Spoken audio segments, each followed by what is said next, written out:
sort of 6 to 7 months, you're talking about a complete change in your life, aren't you, in your lifestyle, and and the kids are involved in that. So if you have children, they're all excited for the new member of the family, and it's and I think that that our children were with us every step of the way through that pregnancy, and and it's and when it doesn't happen at the end, or certainly go full term and have a little, and they do feel it with you. And I think again, you make mistakes as well, because I actually thought protecting the children, because us men go into protection mode when it happens, and the first thing I said was, no, we're not, although we've got Chloe and we can cuddle her and we can see her, I didn't want our children to go through that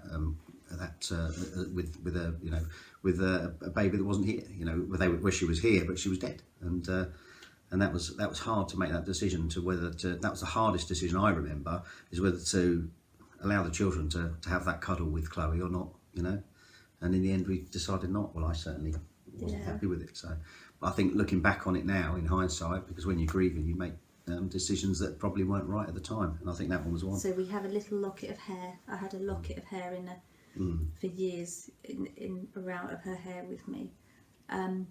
We had little cards made, and they took, in those, this is going back 21 years, Polaroid pictures. There was no iPhones and stuff, and lovely little cards that they could put the picture in. They wrote them all the details. They did one for each of the children. They did footprints and handprints. And I know child bereavement supports all sorts of, ours was a stillbirth, but they support you at any age that your child dies. If your child dies and lives beyond birth, you have made memories, you have memories to cling on to. When your baby dies, when it's never even lived, you don't have any memories, you have nothing. So they by doing that, Child Bereavement UK means that people like us have memories. We have a memory box now. If they hadn't have done that, we would have nothing to remember our daughter by.